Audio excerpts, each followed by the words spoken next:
In the late 1970s, Detroit, Michigan was the site of unspeakable crimes. 4 children were abducted, held captive for days, then murdered. Strangely, the victims were bathed and carefully redressed before they were dumped.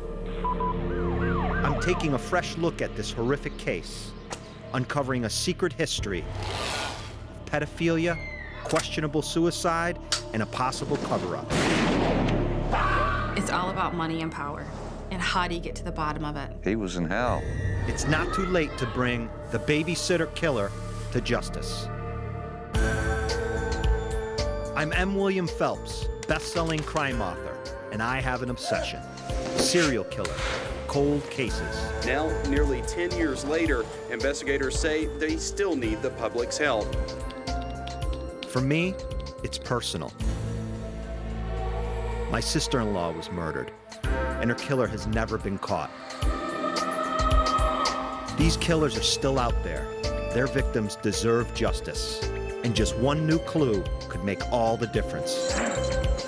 I don't have a badge, but I do have something the cops don't have. Someone who understands the dark mind of a murderer.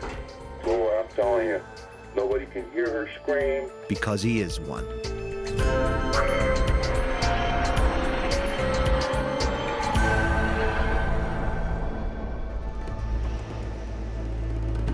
Over 13 months in 1976 and 1977, someone snatched 2 boys and 2 girls from the streets of suburban Detroit.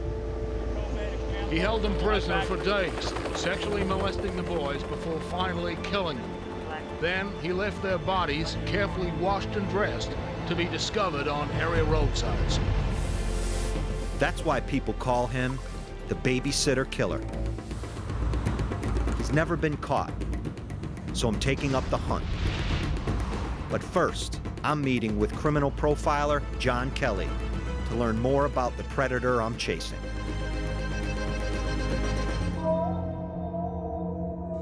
This is one of the reasons why I don't write about kids. The worst kind of murder imaginable here. The devil is alive and well in the suburbs of Detroit.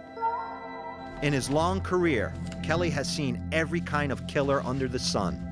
But this case turns even his stomach. This is sadistic. This is the worst of the worst. It doesn't get any worse than this. Where do you begin with something this twisted? Maybe only the dark mind of another killer can make sense of it. Since 2001, Kelly has been developing a secret source who helps him decode criminal minds. He's a multiple murderer, serving back-to-back life sentences. Kelly's code name for him is 13. 13's insight has put other murderers behind bars. But with the babysitter killer, there's a catch. How does he feel about, child killers? Oh, 13 really, really hates child killers. I mean, he loads child killers. Isn't that wonderful? A serial killer who kills older individuals hating a serial killer who kills children. That's interesting. That's the hierarchy of the prison system. The lowest rung in the prison system is the child killer. I want Kelly to ask 13, why does this guy molest and murder his victims? Then bathe and redress them before dumping their bodies.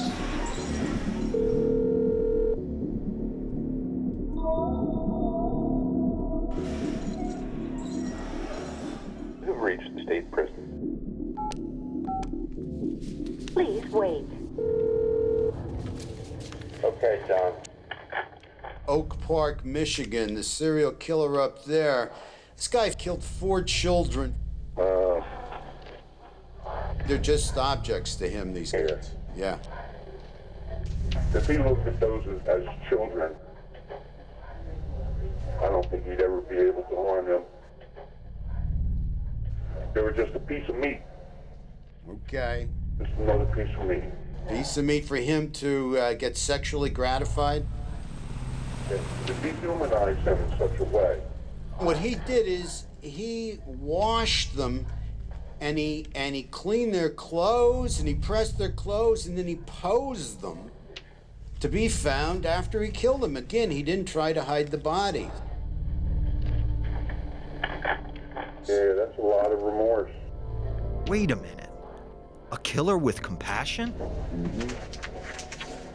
He did this, he knows he's sick. He knows he can't leave alive because he doesn't want anybody to know that. That's it.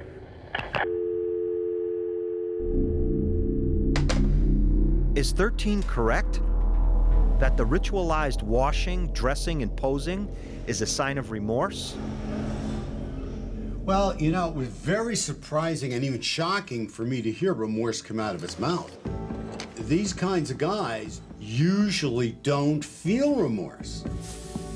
If the babysitter killer does feel ashamed of what he's done, it still hasn't been enough to make him turn himself in. And that means more children are at risk. To pick up this killer's trail, I'm headed into the heart of the Midwest. 35 years ago, the auto industry here was booming. This was suburban bliss, where families lived out the American dream. You know, back in the 70s, this area, Little League games, pancake breakfasts at churches, PTA meetings, tag sales, kids walking around. Communities were close-knit, and people were optimistic about the future. And each day, the Stebbins family of Ferndale counted themselves lucky. No one suspected that February 15th, 1976, would shatter their dreams. 12-year-old Mark Stebbins was a quiet boy who collected toy soldiers and wanted to be a Marine. He was playing pool with his family at the American Legion Hall on a Sunday afternoon when he got restless and decided to walk home, just 3 blocks away. His mother told him to call when he got there, but she never heard from him again. After 4 long days, the news finally came that Mark had been found, dumped next to a shopping center. His body and his clothes perfectly clean. An autopsy revealed that he had been bound, smothered, and violated with an object. Over the next year, 2 girls and another boy were abducted and held captive for up to 19 days before they were killed.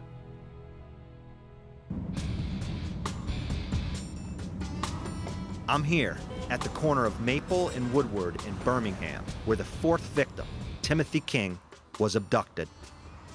I'm meeting with Don Stutt, who was a young police officer in the 70s, and James Ahern from the original task force. They tell me when Tim King went missing, everyone immediately feared the worst.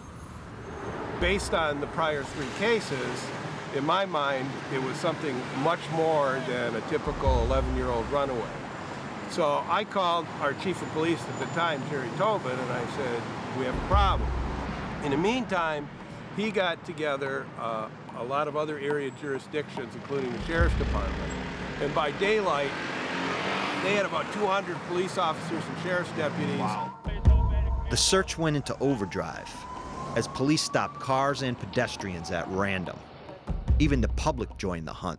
All the communities were totally involved. The citizens were helping the police. Yeah, and you got to remember, too, in 1977, particularly in neighborhoods like ours in Berkeley and Ferndale, Royal Oak, kids walked to school. They left the house in the morning, walked to school, walked home at lunch. This really precipitated the whole beware of strangers mentality. It was a time of trust and innocence. To me, that sounds like the perfect setting for a predator. But I'm wondering, this intersection was such a busy spot. Wasn't the killer worried about witnesses? This is a high-traffic area, always has been for police officers. And, with the stores, the drugstores, the restaurants, hotels, obviously frequented by hundreds of people all the time. And he must have known that, our guy. I would think so. I want to know, does that mean this killer is overconfident, lucky, or just stupid?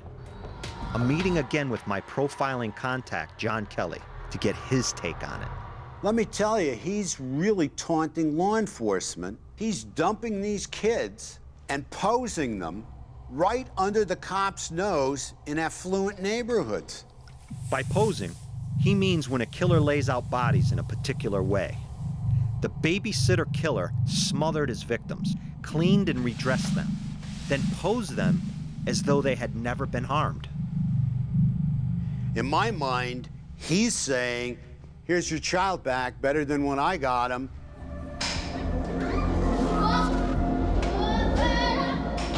But with one of the girl victims, the babysitter killer suddenly changed his pattern. Was he trying to send a message? She was shot in the face with a shotgun. I'm in Detroit, Michigan, trying to heat up the trail of the notorious babysitter killer. He's known to have killed 2 boys and 2 girls, but he's never been caught, and there could be more victims we don't know about. This case may be as cold as the killer's heart, but anyone touched by these murders will never be able to move on until justice is served. Child Killer Task Force detectives want to look through the old film footage that Channel 7 may have from the days of the original investigation. Reporter Heather Catallo is one of those people who can't let go. She's been covering the case for over 10 years. I'm meeting with Heather at the site where victim number 2 was found. A little girl this time. December 22nd, 1976, Christmas time in Royal Oak, Michigan. Yeah, off to the park with some friends? Yeah. Hey, stop! 12-year-old Jill Robinson seemed in a hurry to leave the house. But why? Was she going to meet someone? The next day, her bicycle was found behind a hobby store on Main Street.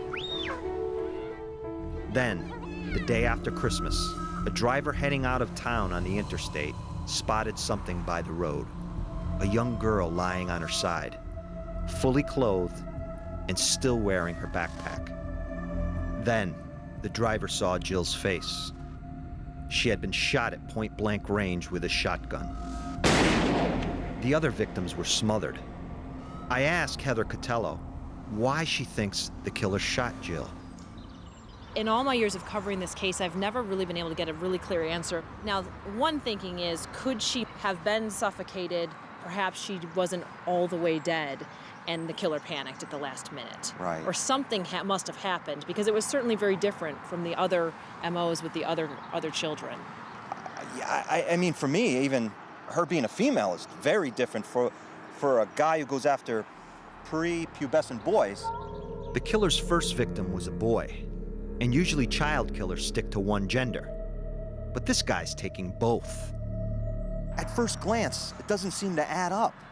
It really doesn't. He obviously molested the boys. The girls were not molested. And I don't know that anyone's ever really been able to explain that, but maybe the killer was acting really quickly, and did he not, with haircuts, was he not able to tell? I don't know.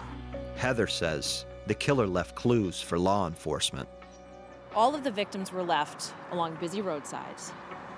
They were all north-south roads. Wow. So maybe it was ease of access. Maybe the killer was trying to tell police something. So the killer, too, I think, and you pointed this out, no one has pointed this out to me, is trying to say many things. North-south, the time of day, the day of the week. The killer's talking to us. It seemed like it. And they were listening, but they just couldn't figure it out, and still can't. And the other thing that they were really trying to figure out, and still, I think, was, did this person have the capacity, they must have, to hold the children for as long as they did? Heather believes the killer must have had a secret location where no screams could be heard.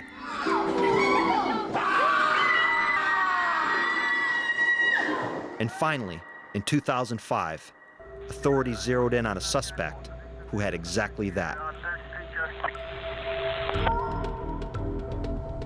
For legal reasons, I can't say his name or show his face. But at the time of the murders, he was an active pedophile who molested young boys in the basement of a neighborhood bike shop. His main hunting ground was Detroit's infamous Cass Corridor.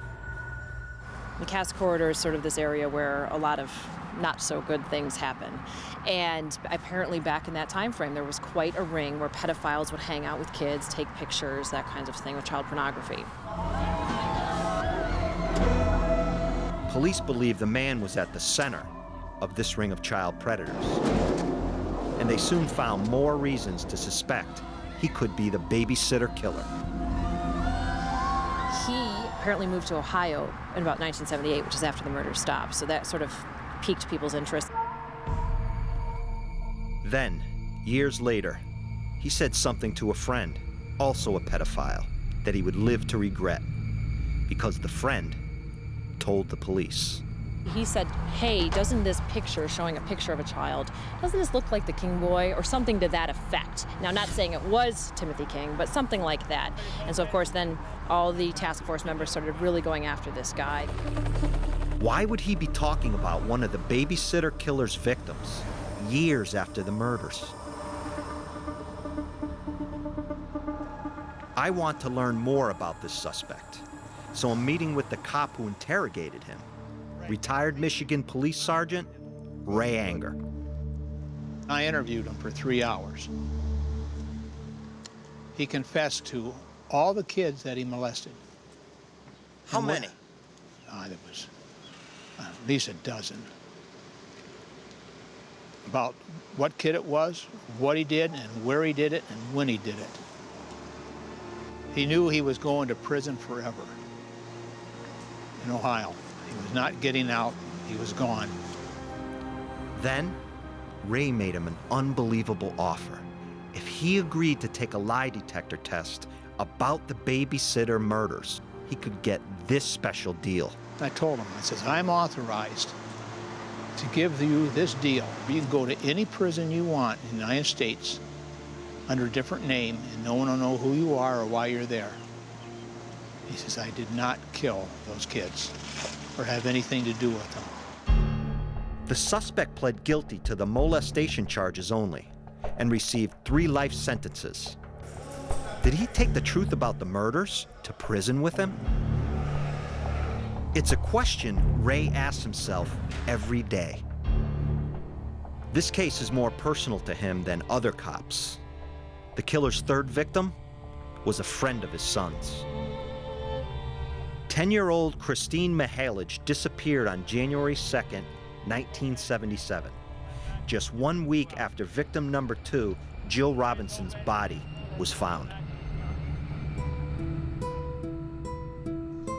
Please, Mom, please, can I go? It was right after Christmas. She just lived a couple blocks up the street. She wanted to buy a teen magazine. But why not? Can't cross over 12-mile road. It's too busy. I'm not a baby anymore. Her mother consented. Okay. She came up here. Mother waited for her return. She didn't come. Mom went to work, and still the daughter hadn't come home. Mom called a few of her friends. They hadn't seen her, and then she called the police. When you first heard Ray, tell me what you're feeling. It was not good. My feelings was just, we've lost another child. Even 35 years later, the memory is unbearable. Christine was missing for 19 days. 19 days of agony for those who loved her. 19 days of God only knows what for poor Christine. This community was in an absolute state of panic. You couldn't find a kid walking on this street anywhere. So the normal course of innocence is interrupted. Yes. Dramatically.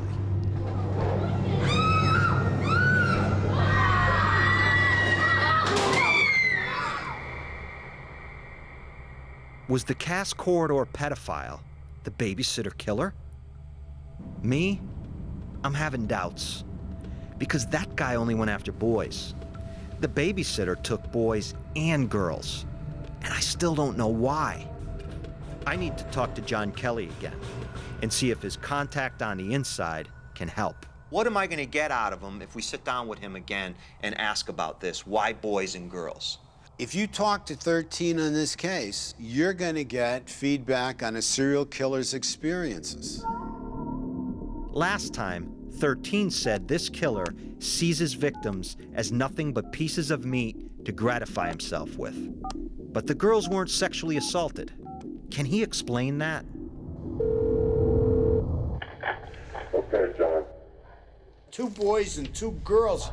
He sodomized the boys. Why do you think he took boys and girls? Man, I don't know.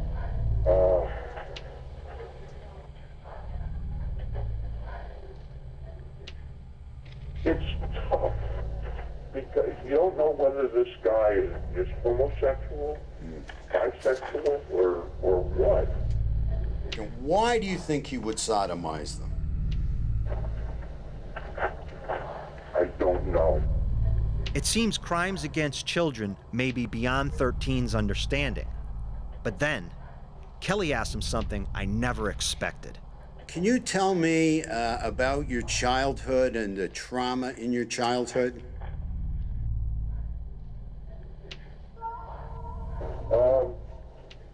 I grew up with a very strict dad.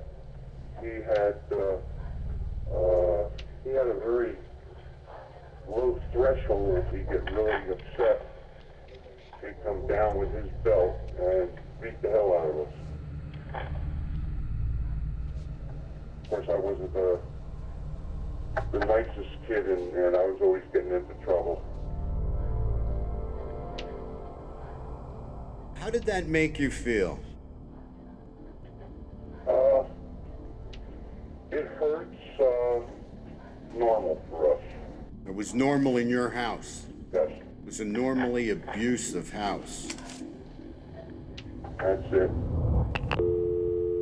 Where was Kelly going with that?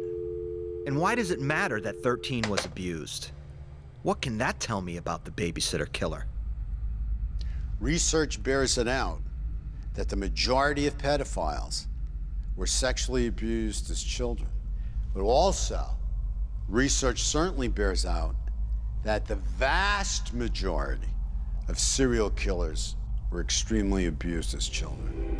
Now I understand why Kelly turned the spotlight on 13. He thinks 13 and the babysitter killer could have something in common. They may both have committed violent crimes as a way of regaining the power they lost when they were abused themselves. This guy, is he getting his fantasies met by having sex with the kids or killing them? The fantasy encompasses the whole ritual from beginning to end. The abduction, the bondage, the torture, the murder, all inclusive in this guy's fantasy. So both? Both. Kelly believes this killer gets one high from sodomizing the boys and another high from the kill, whether it's a girl or a boy. That could be why he's taking both genders. After the Cass Corridor lead proved the dead end, it would be the 4th victim's own family who eventually turned up a new suspect. But had the police already caught this guy and let him go? He was cleared on the basis of that polygraph and got out. If he killed more kids, someone has a lot of explaining to do. By January 1977, panic reigned in suburban Detroit. 1 boy and 2 girls had been abducted and murdered. Whose son or daughter would be next, and when? Parents told their children not to go anywhere alone. But 11-year-old Tim King was eager to visit the local drugstore. Now I'm here with Tim's family, his father, Barry King, and his brother and sister, Chris and Kathy, to hear what happened. They tell me, on March 16th, 1977, Tim borrowed 30 cents from his sister and left home on a skateboard without telling anyone. The family didn't waste any time before calling police. At that time, sometimes they would wait 24 hours on a missing persons report, but the police were there immediately fanned out searching for him, as did members of the family. The longest 6 days of their lives passed by until Tim was found. 11-year-old Timothy King was found dumped by the roadside in Lavinia, in neighboring Wayne County. His body was still warm. His clothes had been pressed and his fingernails were scrubbed. The medical examiner also found abrasions on his wrists. His skateboard was placed carefully by his side. Like victim number 1, Mark Stebbins, Tim had been bound, molested, and then smothered. To the trained eye of a forensic pathologist, a body is a roadmap, one that can lead straight to the killer. So, doctor, you recognize that boy? Yes, Timothy King. So a meeting with Dr. Warner Spitz, the examiner who was called to the scene on that chilly spring day. Right away, Spitz noticed something odd, and it gave him his first piece of information. There was a cat, a whitish cat, if I remember correctly, sitting on the boy. And the reason that the cat was there is because the body was still warm when the cat came, because that's why the cat sat on him, to be warm. That told him that Tim hadn't been dead very long. Then he noted the familiar signature. The clothing was clean. The clothing did not seem to be in any disarray. In fact, the body was clean. And the other telltale mark of the babysitter killer. There was some suggestion that there was sexual mutilation or sexual handling that does not belong in a little kid of 11 years. Based on your experience, looking at this body, the sexual abuse, the way he was murdered, was this an experienced killer or someone who just panicked and killed maybe at the last minute? No, this person was an experienced killer. This was in the open. And, you know, that also tells you something about how callous this murderer is. He's not afraid. He's gotten away with it with other cases. Talk to me about that. A less seasoned murderer would hide the body, would seclude the body, would have the body in an area where it's difficult to find, where there will be decomposition before you find the body, and then the medical examiner is at a loss what to do with a decomposing body. Is this killer taunting the police and you? He may well be. He's totally unafraid, waving it to the authorities, and they're unable to do anything because they don't know who he is. Forensics confirms it. This killer is experienced. Spitz has added another piece to the puzzle. But it was no consolation to the King family. Barry King buried his son and began what would become a lifelong mission to find the killer.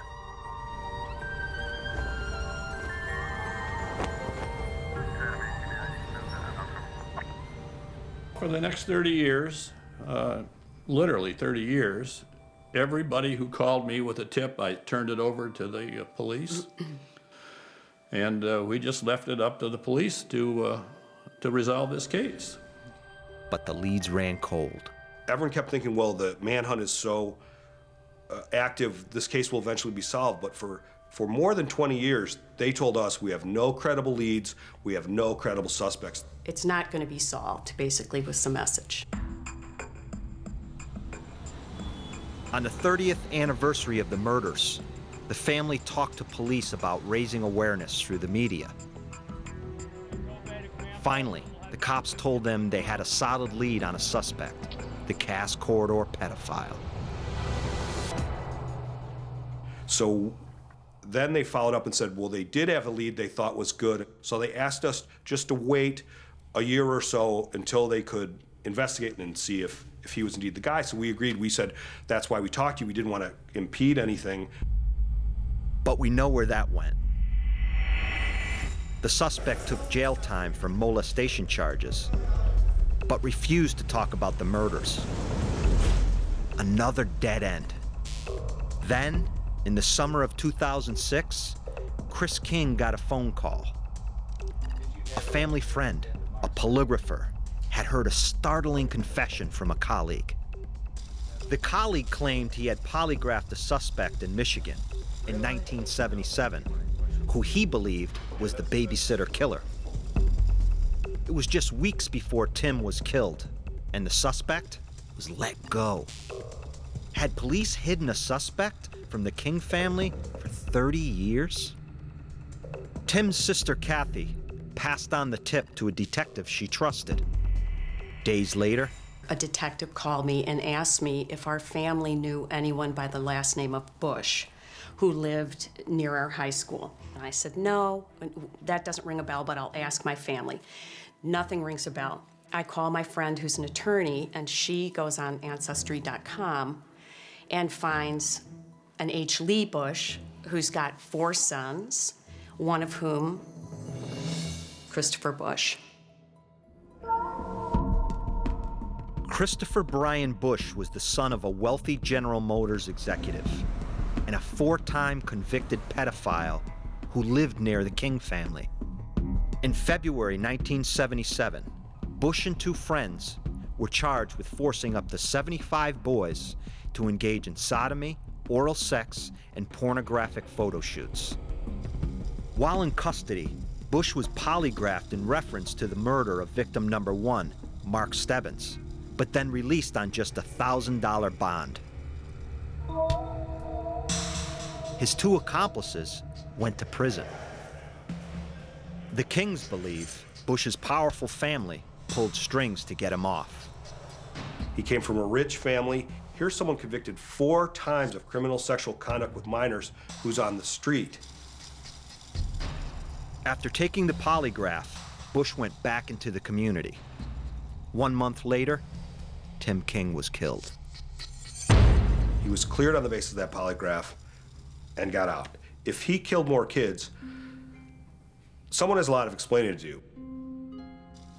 The big question is, did Bush really pass the test? Polygraphers have gone back and looked at that original polygraph test from 1977 to state police and said he did not pass that test. Wow. Was there a miscarriage of justice? And where is Bush now? Dead by his own hand. He didn't leave a suicide note, but he left something else. They find a drawing of a young boy who appears to be screaming in agony. Christopher Bush, a man convicted multiple times of molesting children. Barry King is more convinced than ever that Bush had a hand in his son's murder. I'm in Oakland County, Michigan, trying to catch up with the infamous babysitter killer. As I search for this villain, I'm lifting the cover on a secret history of pedophile activity in the community and re-examining 2 persons of interest in the case. One was part of a child pornography ring, a Cass Corridor pedophile. He's now in jail. The other, Chris Bush, was convicted 4 times of sex crimes against minors, but never served a day in prison. The King family believes Chris Bush was involved in the murder of their loved one, Timothy King. They passed on a tip from a friend to police and waited for them to act. There's a year that goes by where the police say, just be patient. This is the best lead we've ever had. We have corroborating physical evidence. We might be having a press conference very soon where we will close the case. But the family says meetings were canceled, and the Oakland County prosecutor would not respond to calls and letters. Tim's father finally reached boiling point. I want to know who killed Tim, and I don't have that many years left. In 2010, Barry sued for access to the case files under the Freedom of Information Act. And in 2011, he and his family received more than 3,400 pages of information. When he got to one page in particular, Barry's heart stopped. It was the suicide report for the man he believes killed Tim, Chris Bush. On November 22nd, 1978, a housekeeper showed up at Bush's house and couldn't get inside. So she called his brother, who called the police. They found Bush in his room, killed by a gunshot to the face. I asked Tim King's family what else was in the report. And now, what do they find inside his bedroom? They find bloody ligatures on the floor. Could these have been the ropes used to bind Tim and the other boy victim, Mark Stebbins? Then, something even more chilling. They find a pencil drawing of a young boy who appears to be screaming in agony, and it's taped on the wall of this man's bedroom. But is it just any boy or a portrait? Well, they thought that it resembled Mark Stebbins. The hood is up on this drawing, which is how Mark's body was found. So that's something the killer would have known, and that was not public information at the time. So they called the task force right away, thinking this is a very solid suspect in the child killings. So where did this new information lead police? And where is the evidence now? So the drawing's still around, but the ropes have gone missing. And there's no property report / receipt that would indicate what happened with those ligatures. Even if evidence is destroyed, they memorialize that, and they would keep that piece of paper, and nothing like that is in the file. And with today's DNA, bloody ligatures, that could solve the case. If there's a match, you could solve the case instantly. How could such vital evidence go missing? Was it part of a cover-up? Bush's suicide certainly casts a shadow of guilt over him. And the murder stopped after he died. You know, one thing I've always shied away from in my career of writing is writing about kids who were murdered. And it's a simple reason. I walk up the steps of the mother or the father, the brother, the sister of that victim. And, you know, I've had someone in my family murdered, but there's no way I can compare that pain to losing a child that way.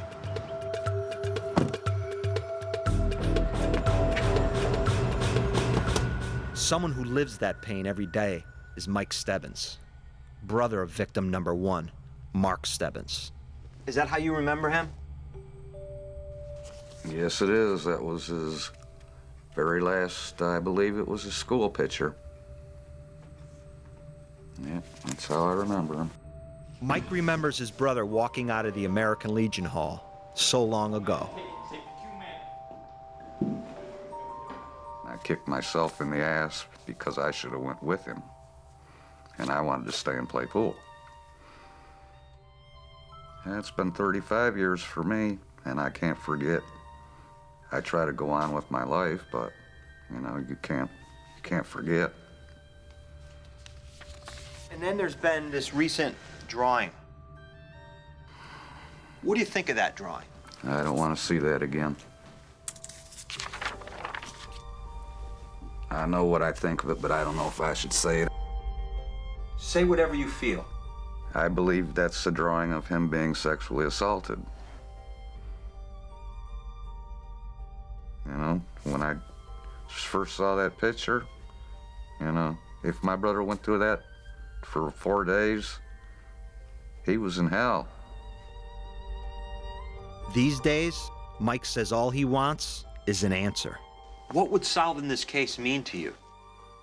It would take a lot of, you know, gears turning in my head away, take the weight off my shoulders.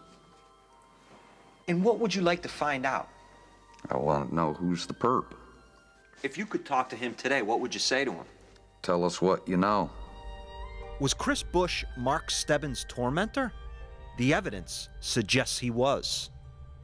But something's bothering me. What kind of killer draws a picture of his victim in agony, then cares for him afterwards by bathing him? It's almost like Jekyll and Hyde, or two different people. Is it possible Bush had a helper? I need to get Kelly's take on this. I think it's very probable that there are two killers or a team, because when you look at the abduction, how easy it seems to be for these kids to be abducted. Two people at least are better than one. And also, we know that these children were held captive. Now, in their captivity, how could they be controlled by just one person? And here's the thing. There's been another revelation, many years after the original crimes. In 2005, a hair was identified on the clothing of the third victim, Christine Mihalage, but it doesn't match Bush. So, who does it belong to? They had to have a lure in some way in order to get kids into their vehicles. I've just learned that a suspect in the child murders of Oakland County, Michigan, was concealed by police for 30 years and only revealed in 2006 when one of the victim's family members received a tip from an insider. Chris Bush was a known pedophile at the time of the murders, and he committed suicide after the last victim was killed. I'm about to speak to someone who believes Bush may be guilty, but that he didn't work alone, and that an accomplice helped stage his suicide. Does she have proof? Erica McAvoy's sister was victim number 3, Christine Mihalage. Christine was held captive for 19 days. For Erica, that's the first clue that Bush had helpers. This was not one individual who in fact committed these crimes. This had to be a group of people. You could not pull off abducting a child, holding her for 19 days, and only being the one person to know. You're gonna eventually talk to somebody. They're gonna know what you're doing. Erica also believes Bush would have needed help abducting the victims. Chris Bush was a slob. There is no way a child is going to go to him. They had to have a lure in some way in order to get kids into their vehicles. Was it another child? Or a teenager, perhaps? Erica thinks so. She believes the hair found on her sister's clothes was left by a teen who knew Bush. He would have been 15, 16 years old at the time. Who wouldn't go with a kid? Erica believes she can name that individual. She also thinks Bush's suicide was staged, and perhaps that same person played a role. What's the percentage of people who commit suicide and shoot themselves between the eyes? I said, how do you know he committed suicide or he was not killed? And what answer did you get? He said based on the suicide report that they were fairly certain that in fact he had committed suicide and there was no evidence to suspect any foul play. No, please. Erica has handled guns throughout her life. So for her, the death scene only raised more questions. We were flipping through the photos and the rifle was sitting on the bed there next to the body. And I questioned as to how and why he could actually shoot himself. Granted, he's probably 6 foot tall. Could he physically take that and shoot himself between the eyes? He probably could, but I think the likelihood of that, again, the percentage of it just does not add up. And strangely, forensic tests found no gun residue on Bush's hands. Not to mention a couple of years later when we actually saw a copy of Chris Bush's suicide report, it mentions one bullet being found in the head, but there were also 3 shell casings found in the room. But it does not mention, in fact, finding any bullets from those other casings. And the incriminating ligatures and sketch? Possibly part of the setup, according to Erica. Planted? Who says that someone didn't plant that there in order to draw the suspicion and point the finger at him to indicate that, in fact, he was the one? The discovery of an unidentified hair in 2005 has reignited a case that many thought would never be solved.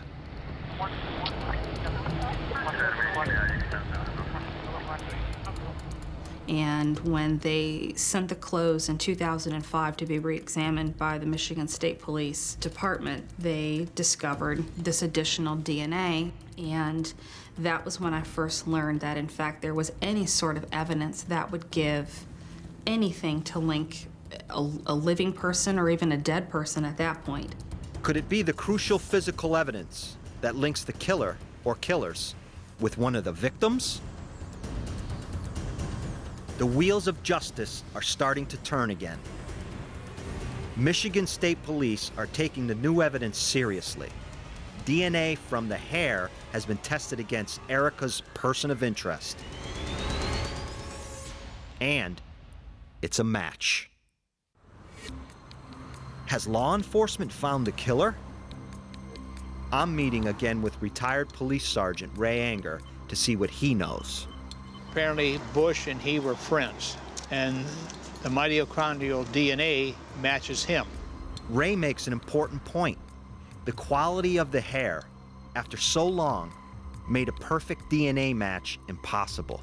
But it did give us mitochondrial DNA. What are your thoughts on mitochondrial DNA? It's good, but it's not absolute proof.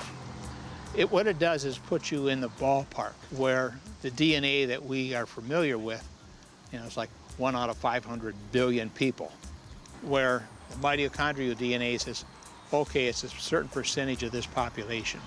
Mitochondrial DNA narrows it down to 1% of the Caucasian population. Not close enough for police to make an arrest, but still, it's a huge lead. A grand jury has been established to review all evidence and listen to the tenacious families who never stopped demanding answers. Now, new detectives are on the task force, and a grand jury is hearing testimony and examining evidence in the hopes of solving a case that still haunts so many families who are hoping for answers.